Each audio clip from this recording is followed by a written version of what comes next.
All right, let's dive into something pretty complex today. Multiple myeloma. It's a type of cancer that, honestly, it's kind of like a puzzle that's hidden deep inside our own bones.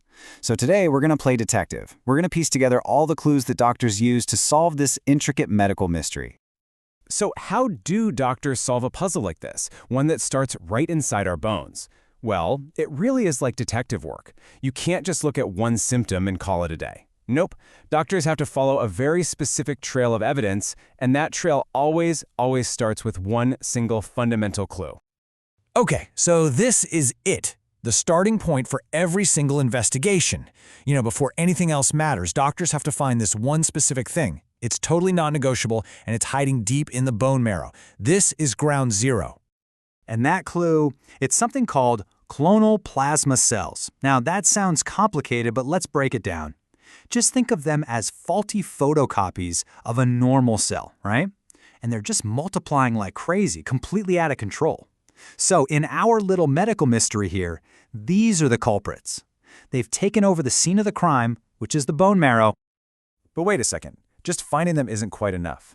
There has to be a lot of them, a significant number. And the magic number, the crucial threshold, is right here. 10%.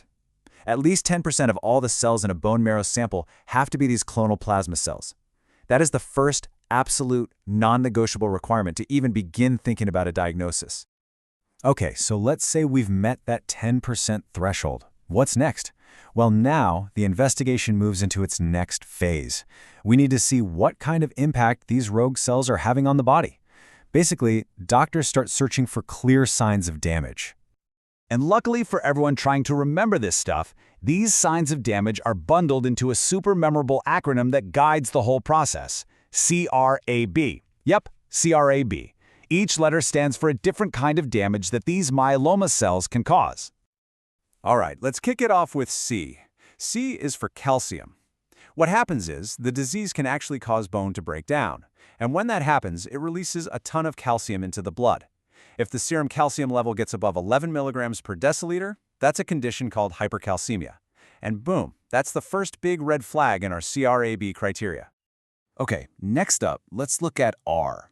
R stands for renal, basically the kidneys.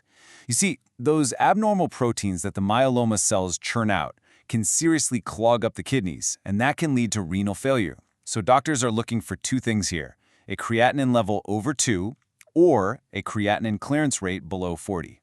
If they find either one of those, that checks the R box. Moving right along to A, which is for anemia. This one makes a lot of sense when you think about it. As those rogue plasma cells take over and crowd out the healthy cells in the bone marrow, the body can't make enough red blood cells. Production just drops, and that leads to anemia. The official flag goes up when hemoglobin falls below 10, or if it drops more than 2 grams below what's normal for that person. And last but not least, we have B for bone lesions. You can think of these as little spots of damage, like weak points or holes in the bone that are created by the myeloma. They're physically messing with the body's structure. So if an X-ray or a CT scan finds even one of these lytic lesions, then the B criterion is met. Simple as that. Okay, but what if none of those CRAB criteria show up? Does that mean everything's fine?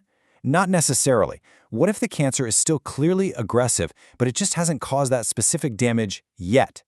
Well, this is where modern medicine gets really cool. We've got some high-tech clues that can actually point to a diagnosis even earlier.